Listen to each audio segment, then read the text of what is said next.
बचपन में दिशा मिली और इस दिशा ने दुनिया भर के सताए हुए और टॉर्चर्ड एनिमल्स की दशा ही बदल दी। रिलायंस इंडस्ट्रीज ग्रुप के बोर्ड ऑफ डायरेक्टर्स में शामिल अनंत अंबानी ने गुजरात के जामनगर में एक ऐसी फैसिलिटी का निर्माण किया जो दुनिया भर के एनिमल सेंटर्स और जूस के लिए एक प्रेरणा है।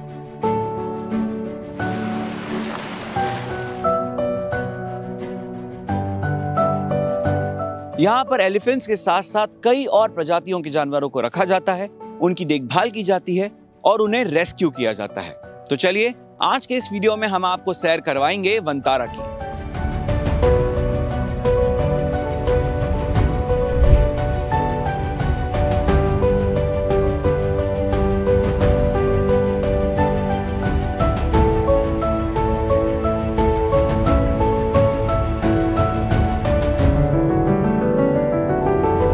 सैकड़ों एकड़ में फैला हुआ ये रिहैबिलिटेशन एंड रेस्क्यू सेंटर सच में एक देखने लायक चीज है। आपने सर्कस में हाथियों को देखा होगा, कैप्टिविटी में हाथियों को देखा होगा, सड़क पर चलते हुए भीख मांगते हुए हाथियों को देखा होगा, लेकिन यहाँ जामनगर के वनतारा में आपको हाथी खुश नजर आएंगे, आजाद नजर आएंगे। ऐसा ही एक हाथी मेरे पीछे है, मुल्तानी मिट्टी में बात ले रहा है, खुश है, सेंस ऑफ स्मेल अपनी वापस पा रहा है, नेचुरल हैबिटेट में है, बहुत एंजॉय कर रहा है। उसे पता है कि मुल्तानी मिट्टी जैसे इंसानों की स्किन के लिए बहुत ज़्यादा फायदेमंद है, वैसे इनके लिए भी है। The whole colour is changed of this elephant. और इस मुल्तानी मिट्टी से बात लेने के बाद ही will go for a bath, the like actual bath, जहाँ पे पानी के जो जेट शावर्स हैं और जो पॉन्ड्स यहाँ पे बने हुए हैं, उन पॉन्ड्स में ये जो हाथी है वो बाथ लेगा, मड बाथ लेगा। और उसके बाद इसे एहसास होगा कि जो कैप्टिविटी की ज़िंदगी है वो नेचुरल हैबिटेट की आज़ाद ज़िंदगी से कितनी ज़्यादा अलग होती है।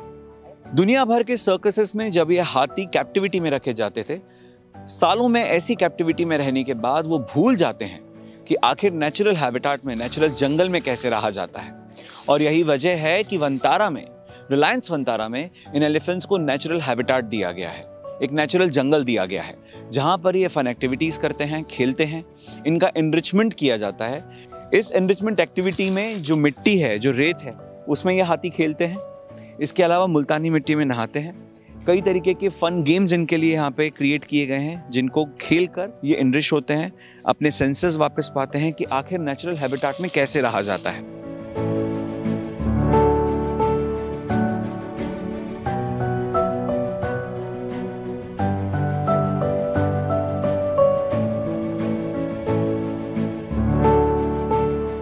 इनकी सोशलाइजिंग होती है, कई सारे ग्रुप्स में इन एलिफेंट्स को बांटा गया है और इस नेचुरल हैबिटेट में, इस एनिमल पार्क में ये एलिफेंट सोशलाइज करते हैं, एक दूसरे ग्रुप्स के साथ मिलते जुलते हैं ताकि फिर से इनकी जो सोशल स्ट्रेंथ है वो वापस आ सके।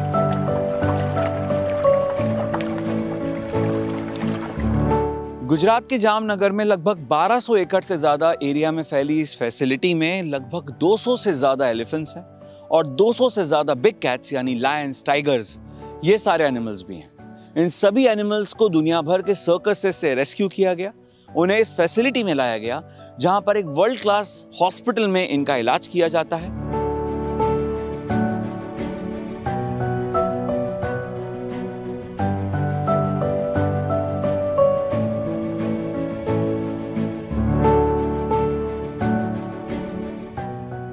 इन्हें बहुत ही अच्छा न्यूट्रिशियस खाना दिया जाता है जो यहीं पर मौजूद किचन में बनाया जाता है।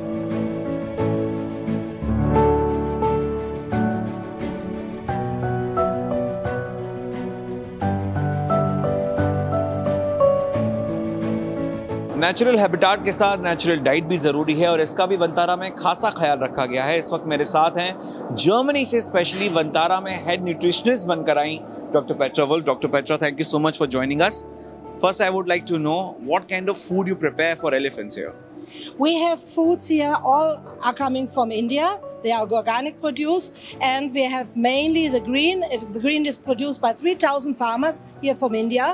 They have a contract with us, and they dispatch to elephant kitchen here, and we checked it for herbicide, pesticide. Then we have a lot of fruits, vegetables. around 1 ton per day. And it comes in from the other side from the kitchen, and it is also checked in our laboratory. And when it's fine, it goes into the kitchen. When not, it goes back. Then we have the ragilado. I realize the ragilado is very tasty in India, and it is sweet and it's not sugar. We avoid eat sugar out of our diets because it's not healthy for the elephant. So we have the ladu. Ladu are, as you know, are produced out of ghee, jaggery, and the ragi flour. And we have different tastes. You can try if you want. I would like to know what kind of laddus these are. I love laddus personally, but the size is too big here. I agree. This size is especially for the elephants. They get 1 or 2 laddu per day and they love it. And from time to time, we have to do a medical treatment. And when you go to the doctor, you know it is not tasty.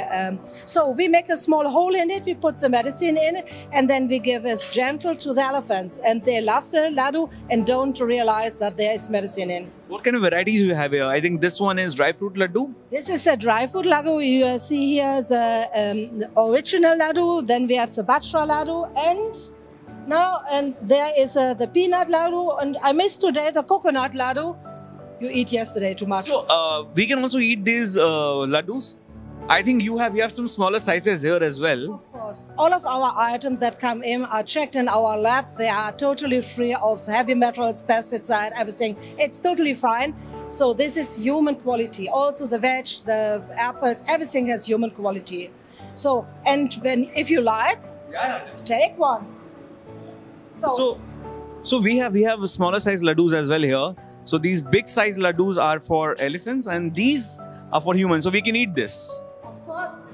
This is one of our nutritionists. We have 5 nutritionists here from India now. And this is a dry fruit. So I take this one. This one is peanut laddu. Yeah. Yeah. Cheers. Cheers. This is good. You like it? Yeah, I love it. See? I think you guys can pack 1 kg of laddus for us. We can take this home.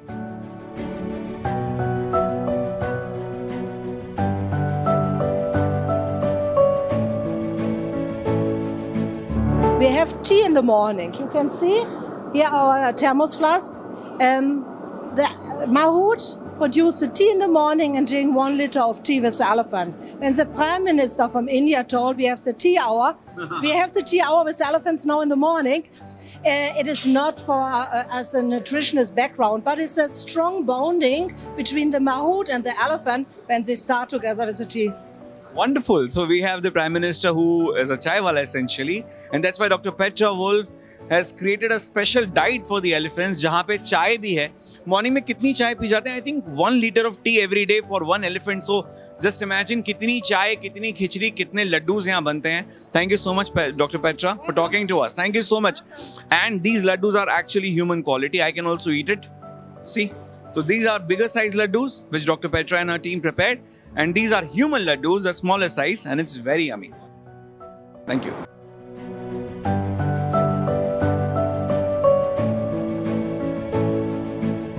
Pet animals के hospitals और clinics के बारे में सुना होगा, आपने गौशालाओं के बारे में सुना होगा, लेकिन एलिफेंट्स के हॉस्पिटल के बारे में शायद ना आपने सुना होगा ना देखा होगा. और जामनगर में दुनिया का सबसे हाईटेक, सबसे बड़ा एलिफेंट हॉस्पिटल बना है वंतारा में, जो रिलायंस फाउंडेशन ने बनाया है. इस वक्त इस हॉस्पिटल में एक एलिफेंट की, एक हाथी की सर्जरी चल रही है. इसकी एंडोस्कोपी हो रही है ताकि ये पता लगाया जा सके कि क्या इस हाथी को किडनी स्टोन की बीमारी है, और अगर है तो उसकी सर्जरी की जाएगी. करीब 35 से ज़्यादा इंटरनेशनल और नेशनल वेटरनेरियन यहाँ पर मौजूद हैं. डॉक्टर्स की एक एक्सपर्ट टीम है जो इन हाथियों का इलाज करती है, उनका ख्याल रखती है, उनका ट्रीटमेंट करती है, उन्हें दवाइयाँ देती है और उनकी सर्जरीज करती है. इसके अलावा यहाँ पर एक हाइपरबैरिक ऑक्सीजन थेरेपी चैम्बर भी है, जहाँ पर ऑक्सीजन के जरिए हाथियों के घावों को भरा जाता है, जल्दी से जल्दी भरा जाता है. आयुर्वेदिक मेडिकेशन का इंतजाम है. इसके अलावा एक हाइड्रोलिक क्रेन है जो इन हाथियों को स्टैटिक रखती है सर्जरी के दौरान, जैसा इस वक्त हो रहा है. इसके अलावा एक ऑपरेशन टेबल है जो करीब 5 फीट ऊपर जा सकती है, जिसके ऊपर हाथी को रखकर उसकी सर्जरी की जाती है. 2 ऑपरेशन थिएटर यहाँ पर मौजूद हैं, OT1 एंड OT2. इन दोनों ही OTs में हाथियों की सर्जरी और उनका ट्रीटमेंट किया जाता है, उनके टेस्ट किए जाते हैं.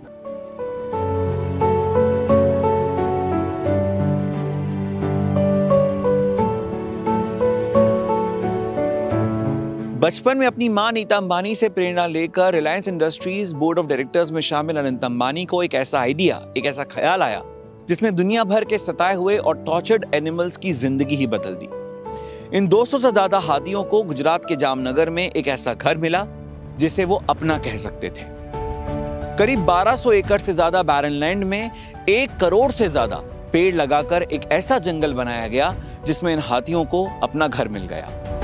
एक वर्ल्ड क्लास हॉस्पिटल के साथ साथ न्यूट्रिशियस डाइट भी इन हाथियों को मिलती है। इनके लिए प्ले एक्टिविटीज रखी गई हैं, इनके इनरिचमेंट का पूरा ख्याल रखा गया है।